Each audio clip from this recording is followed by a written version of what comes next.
Hi guys, my name is Carrie White. I'm an SIU graduate student. I'm doing this presentation on acceptance and commitment therapy. So there were two different activities. The first activity that I will go through targeted a variety of the areas of the Hexaflex. Of those areas were acceptance, self-conduct, and committed actions to your values. This one focused mainly on older students or adults, while the second activity was focusing on diffusion activities for children ages 10 and under. So moving into the first activity. So the first activity was kind of having the client or whoever it was having those judgmental thoughts about others. So we're going to accept that we're having those thoughts and then figure out ways to kind of release those thoughts. So we also talked about committed action. There is a clicker activity that I will go into next. So the judgmental thoughts, that tier one was talking about the script for the individual who's doing it. So have you ever judged somebody without being mindful of why they may be doing a certain thing? Then moving into the discussion. What can you do when you're having those thoughts about others? What can we do to change those thoughts? And then the experiment was that you were going to give them one of those clickers that were on the last page and that they had to spend the next 30 minutes at work with all of their colleagues. And when they're having a judgmental thought, click one time each on the clicker. Come back once the 30 minutes are over and then okay, so continuing from that, now that they finished that activity, they're going to bring the clicker back. And then do you think that you were judging others often or not really?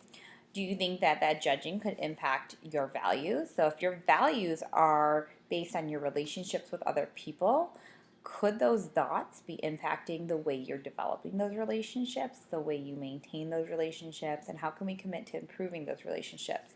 So after that, they would watch the following video.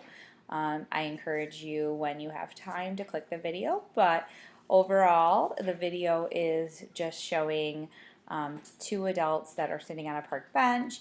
One is drawing a really awesome picture, and another guy is running in the park, and he comes back and he's trying to tell her that she did a really good job on the drawing, but she doesn't respond. He gets really upset. He assumes that she's just like every other girl, just not wanting him to communicate, and because of that, he kind of gets upset and riled. Well, unfortunately, the girl was deaf and did not hear him the entire time, so he judged without actually knowing. So then moving on to the okay, so for my second activity, we're going to focus on diffusion, the students' views and thoughts about themselves. I used what's called Nearpod, if anyone's familiar with it. We have a subscription at my school, so we like to make a lot of these lessons using Nearpod. It's really fun for the kids. Essentially what it is that I control the lesson, but the students have access to it on their iPads and then can participate with it in it along with us. So once Hi it, guys. sorry. I am going to start it, but unfortunately there's background noise going on, so it's not picking up the video that I made at the beginning. So I'm just going to talk through it. So when you're looking at this, this is what the students are going to see, exactly what you're saying. So the first thing is a picture of a boy. On it, it says, what words would you use to describe this person? So you would then be able to take it and write words, and you could type the words, or you can write it with a marker or a pencil. There's different ways to write on it. So you might identify this boy as maybe looking mean or angry or upset. You could also just say boy, rosy cheeks. If they think he looks like he would be fun, they could write that as well. So like I said, there's a variety of different ways for them to write. If they struggle with spelling, then sometimes I'll just tell them to draw a picture of what it makes them feel. There's also a few different examples so that we can go with this little girl being maybe silly or funny, or just we could say girl. The last one that we're going to do before we go into the activity is this little boy. So they could say sad, lonely. So then moving on, it would say, now draw a self-portrait of you and think of words you would use to describe yourselves.